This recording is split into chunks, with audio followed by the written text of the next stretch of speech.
Welcome to West Indies on 99.94, the home of cricket audio. I'm your host, Machel St. Patrick here from the Caribbean Cricket Podcast, and with me as ever is my co-host, Santokie Nagulendran. We are the home for West Indies content, and we'll be right here several times every week discussing them. You can find us in your favorite podcast apps, on YouTube, or on the 99.94 app.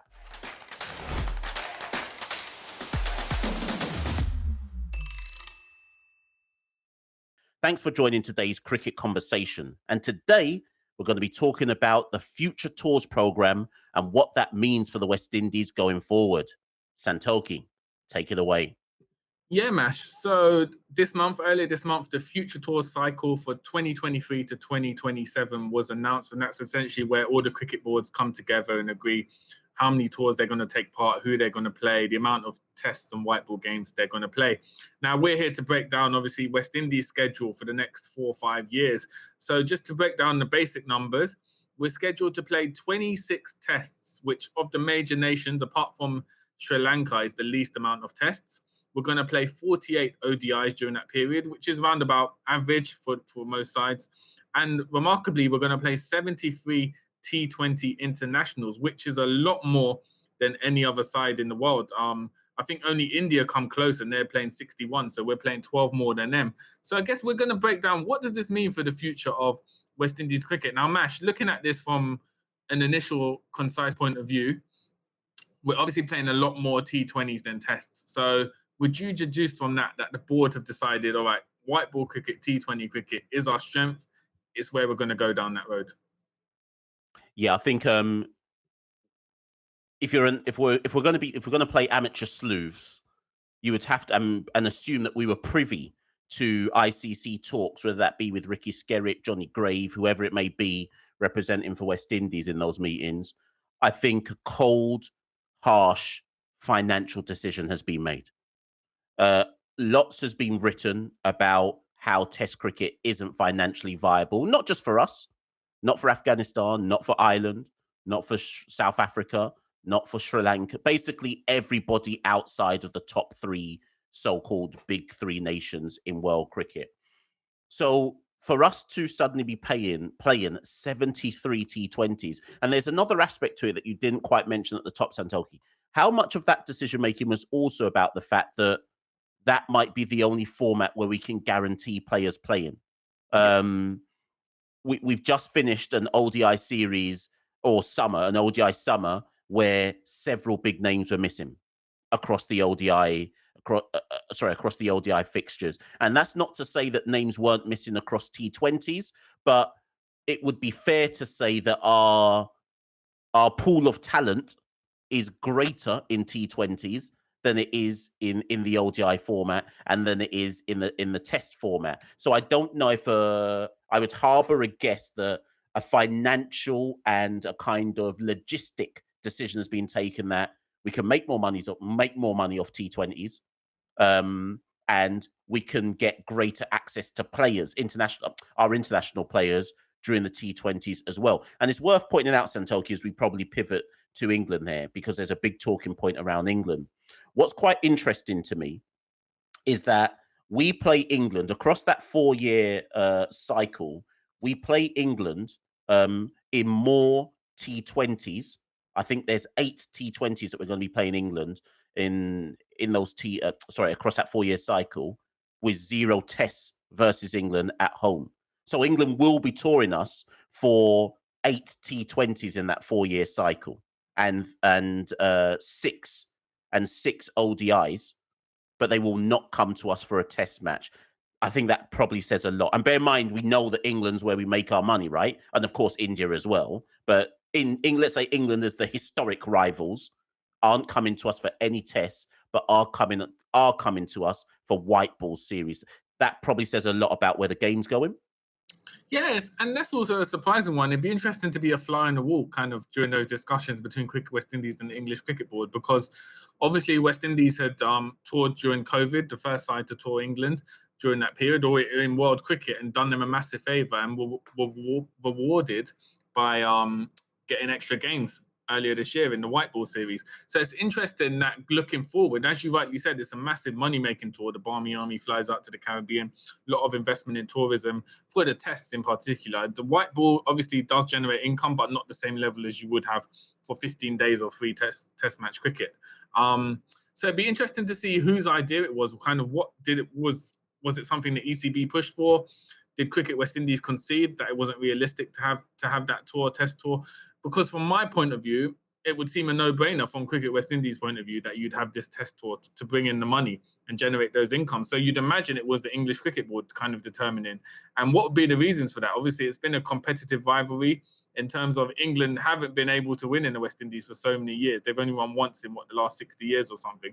So it does have that historical legacy. And you'd think maybe they would see it as a challenge to come to the West Indies and try and win a test series. So it'd be interesting to kind of work out what the logic was behind England not touring the Caribbean. And from a Caribbean point of view, you'd imagine for a lot of fans, or most fans, it's probably the pinnacle of test cricket to have England touring the Caribbean. So to have that taken away for the next 5 years at least is a massive blow to the region's interest in the format, the longer format.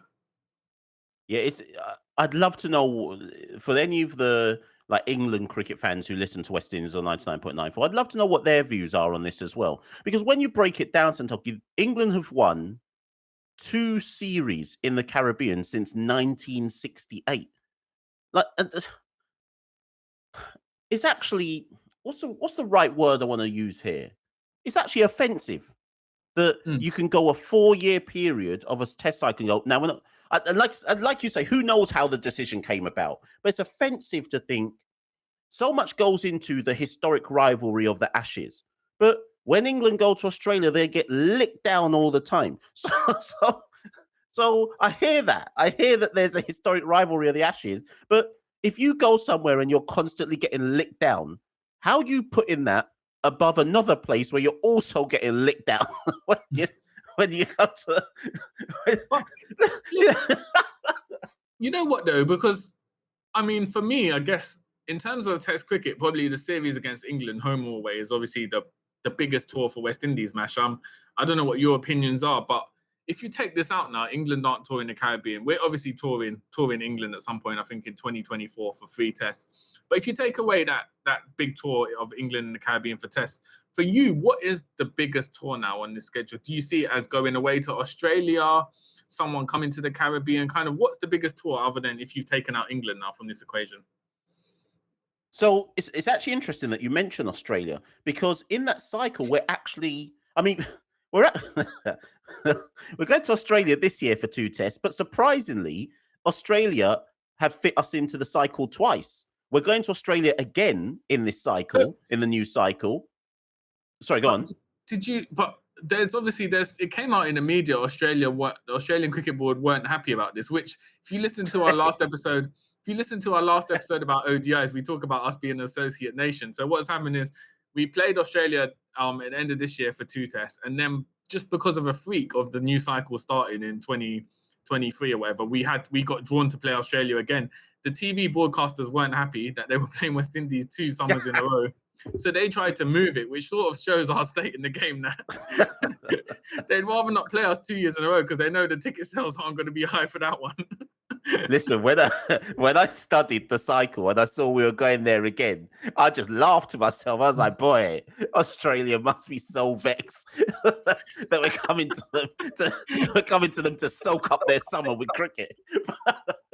But Australia then do come to us later in the cycle as well. Yeah. But if I'm honest, I've never really paid much credence by an Australia tour, even when they've been the best team in the world. I've always seen our pinnacle series as England for obvious reasons. And to answer your question, what's big outside of that? Nothing really. It's all much of a muchness. It's all much of a muchness to me. I think for each series, you look for, and I guess we're talking more so in terms of tests here, but for each series, you're looking for what haven't West Indies done before. So, for example, we go to, in fact, no, we don't. So we don't, for once, we don't go to Sri Lanka for a test series, right? So I look at each series. So with Sri Lanka, if we were going there, I would have been looking at, okay, well, we've never won in Sri Lanka. Let's see if we. Do you see what I mean? I look for little subplots per series as to, well, what is it that West Indies haven't done? Could we maybe do it in this particular series, whether that be white ball or whether that be test cricket? But that's a really interesting question. I guess it's one that I would encourage listeners to comment on. What's our pinnacle series if we're taking England out of the equation now? What replaces that for people? It can't be India, because that's just a series to get licked down. Like that those series are just to collect some money and get licked down. So it can't be India. So I don't know what our pinnacle series are. But something I want to throw back at you, Santokie, is, given we're only playing 25 tests across the 4 years, what does a Craig Brathwaite or someone like a Craig Brathwaite or a Tej Narayan Chandapal or let me throw in people who seem to only be test players, Vasami Purmo, currently a Josh Da Silva, an Nkrumah Bonner. On average, Santokie, they're lucky if they're going to play 5 or 6 tests in a calendar year. So what are they supposed to do? What's the are we saying, therefore, that for basically you can't be a West Indian test player, you better find some white ball skills, or you're basically not doing anything for the year? Do you see where I'm coming from? That's exactly what we're saying. Essentially, to our red ball cricketers, is that there's no viable career for you just playing red ball cricket. I think Craig Brathwaite will be the last of his kind that doesn't chance his arm in the white ball formats. We've seen Josh Da Silva; he's already played ODI cricket. He's been playing for the West Indies A as well in 50 overs, and Nkrumah Bonner as well, come into the 50 over side. So I think going forward, we'll always see red ball traditional players try to branch out into ODI and white ball cricket, just because there's not enough cricket. As you said, 6 tests a year on average is nothing for a full-time professional. And it's also interesting, plus disappointing, England away tour in 2024 is the only time we play a test series compromising of more than 2 tests. So essentially, our series have no real meaning with a 2-test series. It's so small. If you draw it 1-1, there's no decider. There's no real meaning placed on these series, which says a lot. We're just playing in short spurts against sides. So you really feel that Test cricket's kind of been discarded. It's been heading that way for a while in West Indies. Another point is New Zealand, who are the reigning World Test champions, don't even come to the Caribbean for tests throughout that period. I think it would have been, 10, 15 years since they last toured the Caribbean. But as I think is also symbolic to not have England come to the Caribbean, which, as you said, unanimously, I think most fans would agree is our biggest historic tour. And then to not have the reigning World Test champions either come, it says a lot about the gravitas of playing in the Caribbean, and also maybe how we regard Test cricket from an administration point of view now going forward. Is that it's something that we have to do to tick boxes, but it's not necessarily what we see as important going forward to developing players and making sure they have financially viable careers. I mean, the ICC and the kind of the higher heads couldn't be any clearer for me in terms of how they see cricket going forward. Australia are playing 40 tests. England are playing 43 tests. India are playing 38 tests. Okay, yes, Bangladesh have 34. Yes, New Zealand have 32. But in essence, they're clearly slowly but surely reaching that stage where they're saying Australia, India, and England are going to play amongst themselves, like on a more regular basis. And my thing is this, and I know that you and I have differed sometimes around like the like franchise cricket and where the game is going.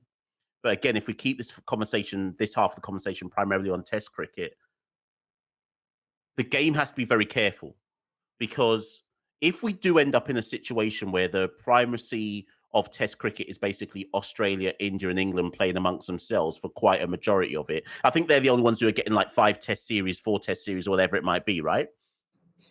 At what point does your casual fan switch off? At what point do they look at Test cricket and go, well, what's the point?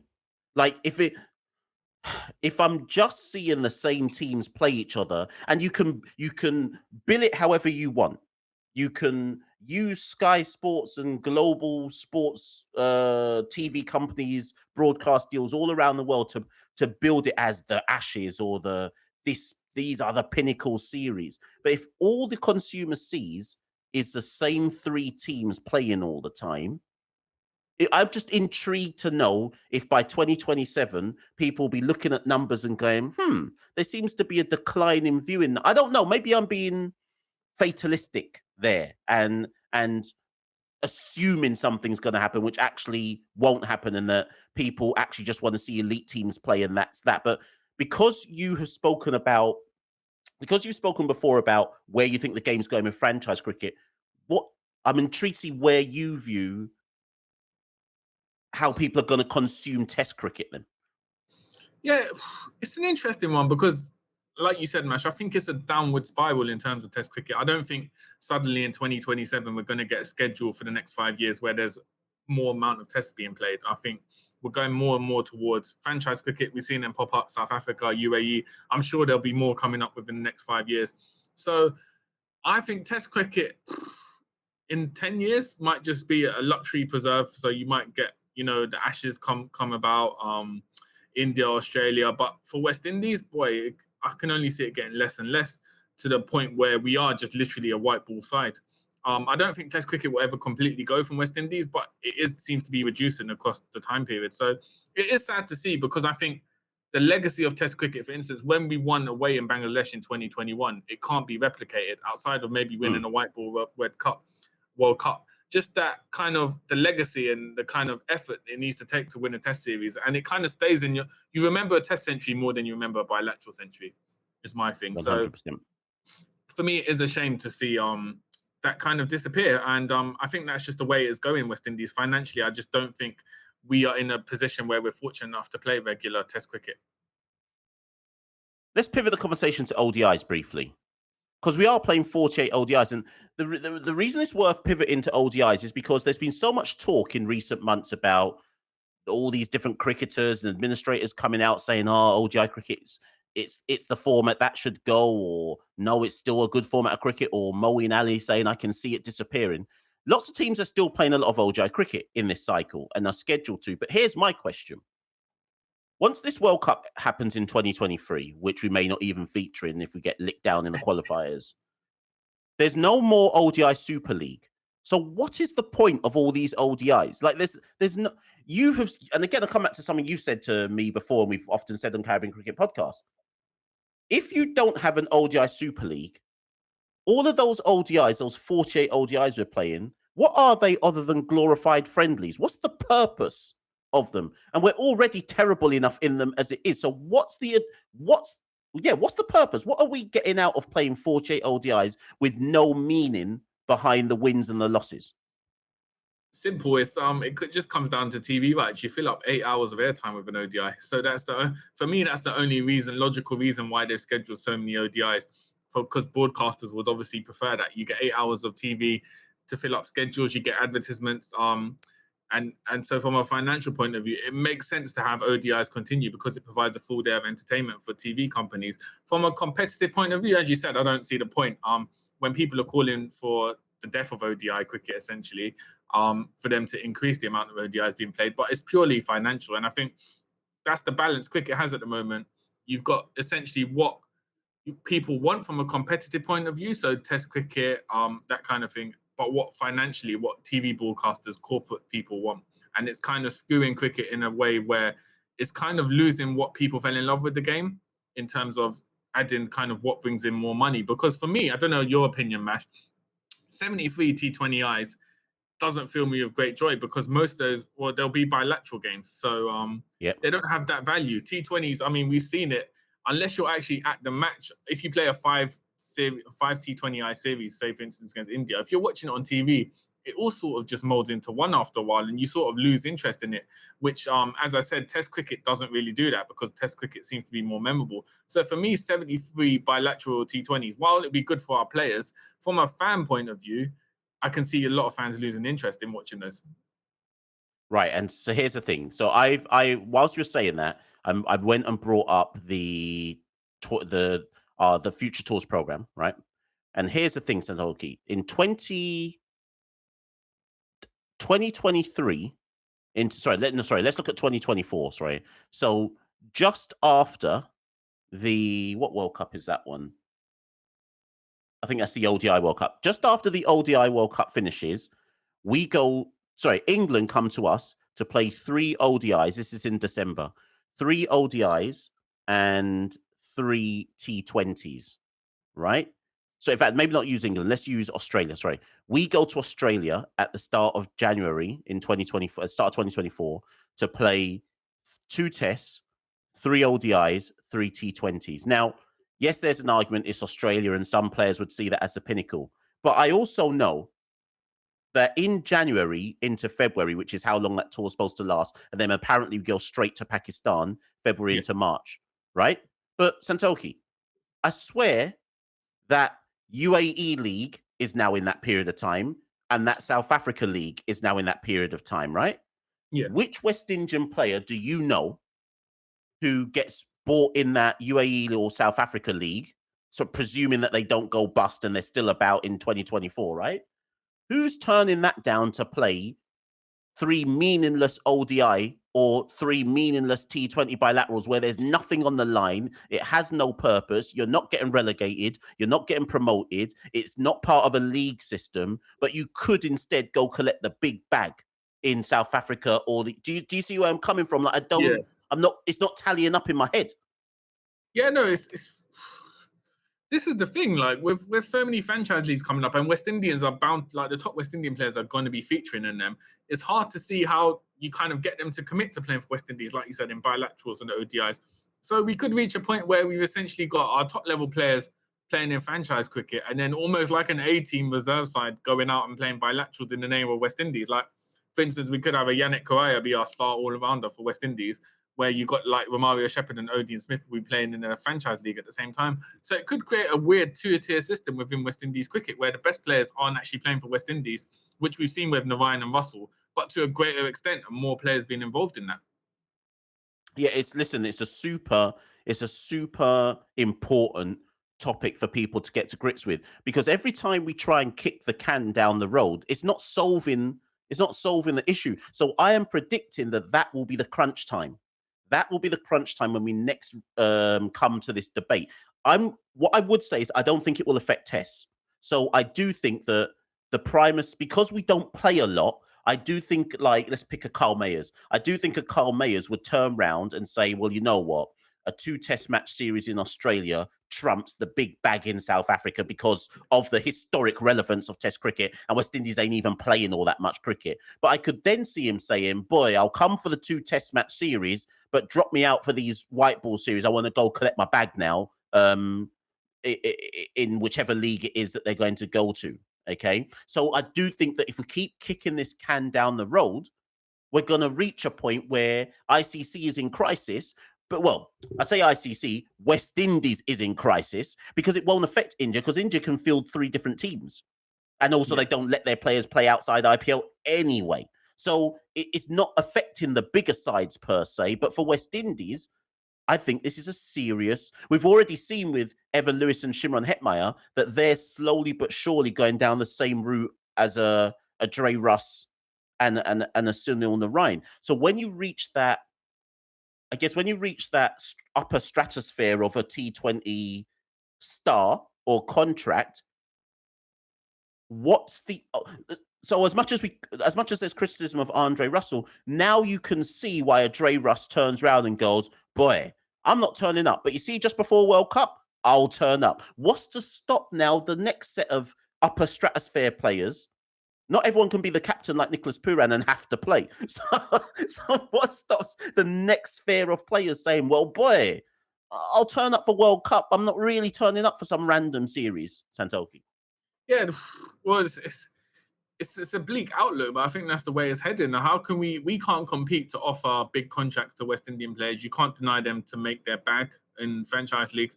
At the same time, you still want to have a competitive West Indies side. So I think we'll reach a tipping point where it gets to, as you said now, it's like anomalies. Russell and Narayan are choosing not to play for West Indies and going for franchise. But when they reach a point where half of the first 11 are saying they'd rather play in franchise tournaments because the money is more valuable than playing 2-3 bilateral series in a row, then you're going to have a crisis talks or something needs to be done to say, how can we incentivize these players to keep playing for West Indies? And financially, I don't know how you can compete, but it'll be very interesting. I mean, taking out our West Indies loyalty from like a sort of neutral point of view, it'd be very interesting to see kind of where this goes and where international cricket heads with this looming threat of franchise leagues. Because at the end of the day, as much as we talk about international cricket having the legacy and tradition, when the money comes for players, they're going to go towards it because it's a short career.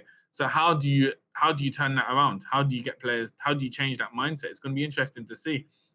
At the same time, though, as you mentioned, Carl Mayers, it's a good example of someone who's built his name in Test cricket, because I think international cricket, particularly Test cricket, still gives you that legacy. If you've performed, if you scored a century in Test match cricket, franchises, no matter what format, you've got that kind of level of clout where people are, okay, he's done it here. And so I think we could see players just using it as a platform to go into franchise leagues, perhaps in the future, which again doesn't bode well, because you're essentially having players will dip in for a few tests for 1 or 2 years and then commit to playing franchise cricket after a while. So yeah, I think players will always use that as a platform, but then with Test cricket being the pinnacle of cricket, is that the way you want it to go? Players seeing it as a platform to move on to other things. So I think it's going to be an existential crisis for the whole of cricket. But West Indies, you feel, are going to bear the brunt of it, because we've always had players choose franchise cricket or have issues with franchise cricket over international cricket. And now it's only getting worse. So you imagine more and more West Indies players will face this dilemma. And I think, sadly, Evan Lewis and Hetmeyer might be the start of what turns out to be floodgates for our cricketers. Yeah, well, listen, it might sound like fatalistic talk for some people listening to this, but I think it's realistic. And I think it shows 3 things as we try and bring this one to a close. It shows 3 things. Point 1, when this first happened and we've said it before, but it's worth saying again, when Gale, Bravo, Narain, Russell, Pollard, etc., were the first trailblazers for West Indian cricketers in T20 cricket, I think we wouldn't be in the position we're in now if the then Cricket West Indies had adapted to what the changing dynamics of the market were. Because if we had sorted out better player relations then, that would also have set the path for the next generation of players coming to say, well, you know what, we're not going to deny you your bag, but we kind of just want you to do X, Y, Z at the same time. We had years of ructions and players being blackballed and X, Y, Z to a point now in 2022 where some players are willing to put themselves before West Indies cricket, and freedom of trade, they're allowed to do so. So that's point 1. Point 2, I'm kind of tired of seeing ICC are holding crisis talks about what to do now with the plethora of T20 leagues and how to protect cricket. Enough of the talk, action. Now, I'm not here to tell them what the action should be, because I'm not paid to tell them what the action should be, but they need to come up with something. Because if putting your head in the sand is no longer an option. If they continue to put their head in the sand, the game's the game. It's already speeding away from them, but if they're going to stop's the wrong word, but if they're going to do something, it has to happen soon. And then thirdly, Cricket West Indies. It's different for Cricket West Indies because we have our presidential elections every 2 years or so. So Ricky Skerritt is going to stand down in March 2023. We don't know who's going to be president after that. But one thing is for certain, somewhere within Cricket West Indies action planning for the future tours program, it must involve they need to have a strategy. I hope they already have it, where they basically, something like Santokie, at the start of each calendar year or cricketing calendar year, they sit with the identified players and their agents, almost like call a meeting and say, everyone come to Antigua or everyone jump on the Zoom. Let us tell you what we'd like the year to look like. Because unless they do that, Santokie, all that's going to happen is we'll get to every press conference. Desmond Haynes will say, boy, I spoke to my man. My man said he don't want to play. Cuss out season. Man's not selected. And we'll just keep going round and round in circles like that.